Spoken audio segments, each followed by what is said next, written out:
सबको जय मसीह की। परमेश्वर महान है, वो दया का सागर है। आइए उसके वचन को सुनने से पहले हम एक प्रार्थना करेंगे। मेरे पिता परमेश्वर, हम धन्यवाद करते हैं। आप महान हैं, आप अति करुणमय परमेश्वर है। आपकी दया के लिए आपका धन्यवाद करते हैं। प्रभु, हम प्रार्थना करते हैं पिता परमेश्वर, खास करके जितने भी आपके बेटे बेटियां, आपके लोग प्रभु, आपके इस वचन को सुनने पाए और वीडियो को देखने पाए, परमेश्वर उन सबको ब्लेस करना, आशीष करना प्रभु। धन्यवाद के साथ प्रार्थना विनती प्रभु यीशु मसीह के नाम से मांगते हैं, आमीन। हम एक वचन को पढ़ेंगे, भजन संहिता 100 उसका 5। भजन संहिता 100 उसका 5 में इस प्रकार से लिखा है, क्योंकि यहोवा भला है, उसकी करुणा सदा के लिए और उसकी सच्चाई पीढ़ी से पीढ़ी तक बनी रहती है। यहाँ हमने पढ़ा है, क्योंकि यहोवा भला है, उसकी करुणा सदा के लिए और उसकी सच्चाई पीढ़ी से पीढ़ी तक बनी रहती है। तो आज देखेंगे हम कि कैसे यहोवा भला है। जब हम भलाई की बात करते हैं, गुडनेस की बात करते हैं, तो भला होने का अर्थ है कि परमेश्वर जो है वो एक परफेक्टली, एक सिद्धता से काम करता है। उसने जो कुछ भी सिरजा है, जो कुछ भी बनाया है, उसे संपूर्ण रीति से बनाया है। वो कभी भी अनुचित रीति से काम नहीं करता। परमेश्वर जो भी करता है सच्चे न्याय के साथ करता है। उसकी निगाह में भेद, goodness is the part of God, एक पार्ट है परमेश्वर का भला होना। और जो स्वर्गदूत है वो परमेश्वर की निरंतर स्तुति करते हैं, महिमा करते हैं। उसका एक रीजन है। वो जब परमेश्वर की भलाइयों को उस मानव जाति के साथ देखते हैं, ह्यूमन बीइंग के साथ देखते हैं, परमेश्वर को भलाइयों को उसकी सृष्टि के साथ देखते हैं, तो वे एक प्रसन्नता से भर जाते हैं, एक खुशी से भर जाते हैं। और इसीलिए वो लगातार निरंतर परमेश्वर की महिमा करते हैं, निरंतर परमेश्वर की स्तुति गान करते हैं और कहते हैं कि तू भला है, तू पवित्र है, पवित्र है, पवित्र है। इसलिए वो परमेश्वर की निरंतर स्तुति करते हैं। दूसरा, किस प्रकार से परमेश्वर हमारे लिए भला है। प्रतिदिन हमें परमेश्वर नया दिन देता है अपनी करुणा से। आपने देखा होगा, अक्सर इस बात को सुना होगा, बहुत सारे लोग रात को सोए और सुबह उठ नहीं पाए। आप जब उठते हैं, ये परमेश्वर की एक भलाई है, ये एक परमेश्वर की वफादारी है आपके साथ, कि वो आपको हर दिन अपनी अनुग्रह के साथ, अपनी दया के साथ आपको दिखाता है। ये उसकी भलाई है। दूसरा, उसकी दया हमेशा हमारे साथ होती है। वो प्रतिदिन अपनी दया हमें दिखाता है। बाइबल में लिखा हुआ है, उसकी दया अमर है, वो प्रतिदिन नई होती है। उसकी दया हमेशा हमारे साथ होती है, अपनी दया वो प्रतिदिन हम पर करता है। तीसरा, जो परमेश्वर है वो हमें हर दिन संभालता है। परमेश्वर हमारी हर जगह आने जाने में मदद करता है, प्रोटेक्ट करता है हमें। वो डिवाइनली प्रोटेक्शन देता है। आप जब अपने काम पे जाते होंगे, अपने वर्क पे, अपने जॉब पे और अलग अलग जगह पे, वो आपने देखा होगा कि जिस व्हीकल से आप जा रहे हैं, परमेश्वर ने उनको संभाला।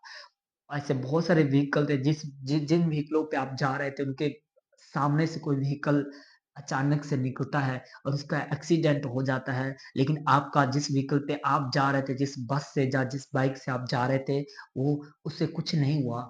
इसका मतलब क्या है कि परमेश्वर आपको संभाल रहा है, आपको प्रोटेक्ट कर रहा है, आपकी आने जाने में मदद सहायता कर रहा है। वो उसके स्वर्गदूत आपके साथ हैं, वो आपको हर समय संभालता है। नेक्स्ट है, परमेश्वर हमसे बातचीत करता है। जब हम प्रार्थना करते हैं तो वो हमारी प्रार्थनाओं को सुनता है, वो हमारे लिए भला है। हम जो उससे मांगते हैं वो देता है। हम अपने बच्चों के ऊपर प्रतिदिन वो दया करता है, ये उसकी भलाई है। वो हमें गाइड करता है, उसकी गाइडेंस हमारे लिए बहुत जरूरी है।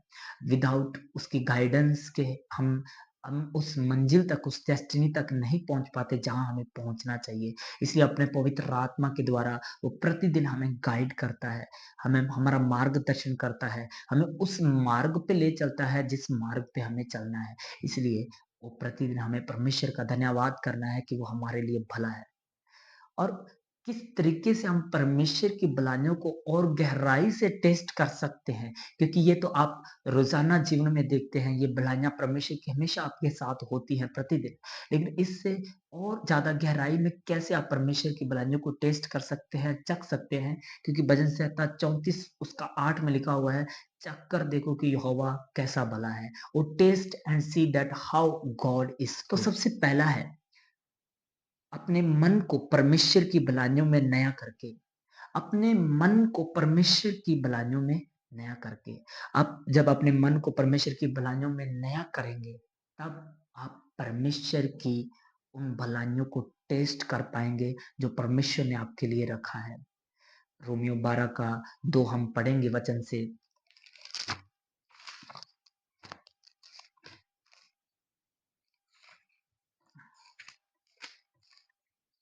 जब हम रोमियो 12 अध्याय उसके 2 आयत को पढ़ते हैं, वहां इस प्रकार से लिखा हुआ है, इस संसार के सदृश ना बनो, परंतु तुम्हारे मन के नए हो जाने से तुम्हारा चाल चलन भी बदलता जाए, जिससे तुम परमेश्वर की भली और भावती और सिद्ध इच्छा अनुभव से मालूम करते रहो। यहाँ लिखा हुआ है, तुम्हारे मन के नए हो जाने से तुम्हारा चाल चलन भी बदलता जाए।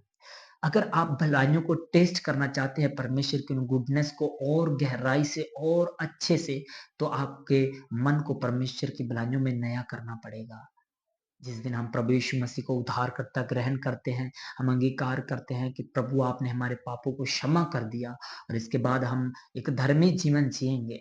लेकिन ऐसी बहुत सारी आदतें होती हैं, ऐसी पुरानी हैबिट्स होती हैं जो अभी तक हम हमसे छूट नहीं पाती। आप उन आदतों को पकड़े रहते हैं। जब तक आप उन आदतों से, जो आप प्रभु यीशु मसीह को उद्धारकर्ता ग्रहण करने से पहले करते थे, अगर उन हैबिटों में आप बने रहते हैं, तो आप परमेश्वर की बुराइयों को वो उस तरीके से टेस्ट नहीं कर सकते जिस तरीके से टेस्ट करना चाहिए। आप उतनी गहराई से परमेश्वर को नहीं चख सकते, परमेश्वर को नहीं जान सकते, क्योंकि परमेश्वर उनके बहुत नजदीक और निकट रहता है जो उसको पुकारते हैं, जो उसको बुलाते हैं। इसीलिए आपको अगर परमेश्वर की भलाइयों को और गहराई से टेस्ट करना है, तो उसके लिए अपने मन को नया करना पड़ेगा। जब आप अपने मन को नया कर लेते हैं, तो दूसरा काम है, आप विश्वास करें कि मैं परमेश्वर की भलाइयों को देखूंगा।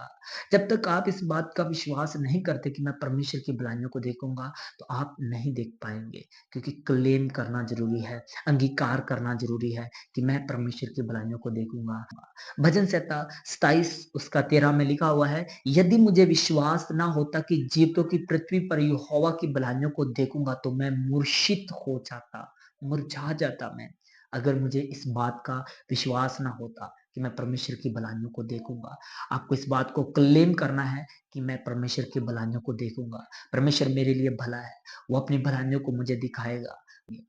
तीसरा, आपको विश्वास करना है कि जो मेरे साथ बुरा हो रहा है, उसमें भी परमेश्वर अच्छा निकालेंगे। कभी कभार आपके मन में ऐसा बहुत सारा विचार आते होंगे, थॉट आते होंगे कि मैं वो सब पुरानी आदतों को छोड़ चुका हूँ, अब मैं प्रभु के साथ अच्छा चलता हूँ। अगर मैं प्रभु के साथ अच्छा चल रहा हूँ, मैं विश्वास कर रहा हूँ कि मेरा परमेश्वर मेरे लिए भला करेगा, फिर भी मैं इन समस्या से क्यों जा रहा हूँ, इन परेशानियों से क्यों गुजर रहा हूँ। वो हर एक विपत्ति को, उस हर एक समस्या को भलाई में बदलने की सामर्थ रखते हैं। वो मेरे लिए भला करने जा रहे हैं, इसमें भी मेरे लिए परमेश्वर कुछ अच्छा करने जा रहे हैं। तब आप उन भलाइयों को देख पाते हैं, तब आपके पास वो एक्सपीरियंस होते हैं कि परमेश्वर ने कैसे, वो एक टेस्ट मनी के साथ आप खड़े होते हैं कि परमेश्वर ने कैसे उन बुराइयों को आपके जीवन में भलाई में बदल दिया।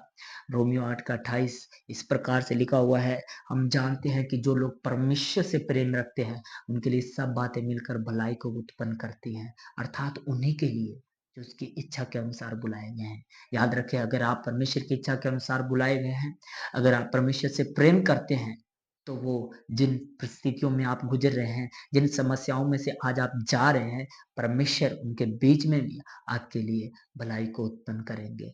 आप परमेश्वर की गुडनेस को देख पाएंगे, आप उसकी भलाइयों को टेस्ट कर, आपके साथ जो घटित हो रहा है उसको कैसे अच्छाई में बदलते हैं, आप देखेंगे, आप गवाहियों के साथ खड़े होंगे। ये मेरी प्रार्थना है आपके लिए कि आप परमेश्वर की भलाइयों को देखें, आप परमेश्वर की गुडनेस को अपने जीवनों में, अपने परिवारों के जीवनों में देखें। प्रभु आप सबको आशीष दे और बल दे और सामर्थ दे, ताकि आप परमेश्वर की भलाइयों को महसूस कर पाएं, परमेश्वर की भलाइयों को देख पाएं, क्लेम कर पाएं, इस बात का अंगीकार करते रहे कि परमेश्वर भला है, वो मेरे साथ भला करेगा। अगर आप किसी समस्या को झेलते हैं, उस समय भी आप इस बात पे बने रहें, खड़े रहें कि परमेश्वर भला है, तो आप निश्चय ही परमेश्वर की भलाइयों को देखेंगे। प्रभु आप सबको आशीष दे। सबको जय मसीह की।